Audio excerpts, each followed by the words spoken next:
ಸಂಕ್ರಾಂತಿ ಬಳಿಕ MP election seat ಹಂಚಿಕೆ ಮಾಡೋದಕ್ಕೆ ಪ್ಲಾನ್ ನಡೀತಾ ಇದೆ. ಬೆಂಗಳೂರಲ್ಲಿ ಎಚ್ಡಿಡಿ ದೇವೇಗೌಡರು ಸ್ಪಷ್ಟನೆಯನ್ನ ಕೊಟ್ಟಿದ್ದಾರೆ.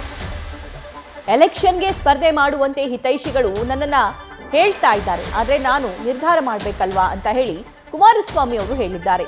ಎನ್ಡಿಎ ಅನ್ನ ಸೋಲಿಸೋದಕ್ಕೆ ಎಲ್ಲಾ ಸೃಷ್ಟಿ ಆಗ್ತಾ ಇದೆ, ಅದು ಕಾಂಗ್ರೆಸ್ ಕನಸು ಅಂತ ಹೇಳಿ ದೇವೇಗೌಡರು ಟಾಂಗ್ ಕೊಟ್ಟಿದ್ದಾರೆ. ಈ ಬಾರಿ ಕರ್ನಾಟಕದಲ್ಲಿ ಕಾಂಗ್ರೆಸ್ ಮುಗಿಸ್ತೀವಿ, ಮೋದಿ ಅವರ ನೇತೃತ್ವದಲ್ಲಿ ಜನ ತೀರ್ಪು ಕೊಡ್ತಾರೆ, ಮಾಜಿ ಪ್ರಧಾನಿ ಎಚ್.ಡಿ. ದೇವೇಗೌಡರು ಈ ಹೇಳಿಕೆಯನ್ನ ಕೊಟ್ಟಿದ್ದಾರೆ.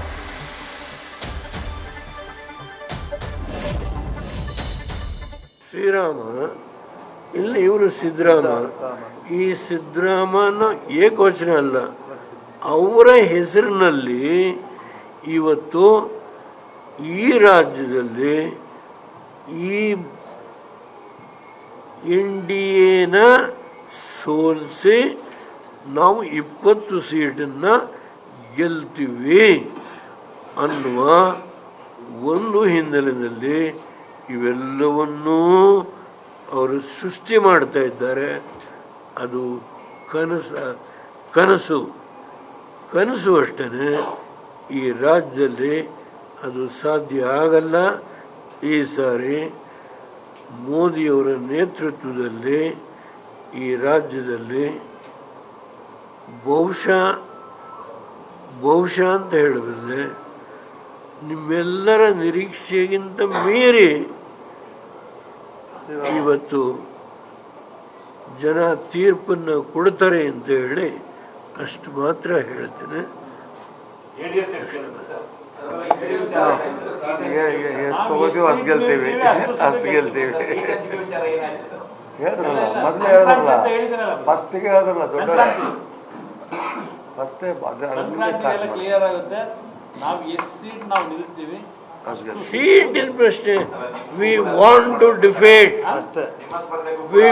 To defeat Congress. ನೋ ಹಿತೈಷಿಗಳು ಅಭಿಮಾನಿಗಳು ನೋ ಆರ್ಗ್ಯುಮೆಂಟ್. ತೀರ್ಮಾನ ನಾನು ತಗೋಬೇಕಲ್ವಾ?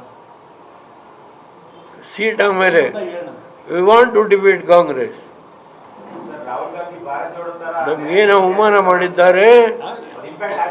ಯಾವ ದೇವೇಗೌಡರನ್ನ ಈ ದೇಶವನ್ನ 60 ವರ್ಷ ಈ ದೇಶ ಆಳಿ ಯಾವ ಸೆಕ್ಯುಲರ್ ಪಾಲಿಟಿಕ್ಸ್ಗೆ ಒಂದು ಕಿಂಚಿತ್ತು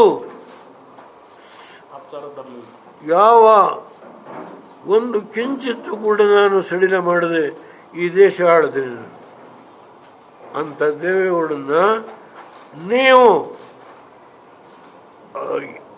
NDA ಸ್ವಲ್ಪ ಬರೋದಾದರೆ ನಥಿಂಗ್. ಇವತ್ತು ಹೇಳ್ತೀನಿ, we have determined to say that this Congress in Karnataka must be defeated and see that the era of Congress should be over under D.K. Shivakumar, under Sidra. News first ನಿರ್ಭೀತಿಯಿಂದ ನಿಮ್ಮ ಪರವಾಗಿ.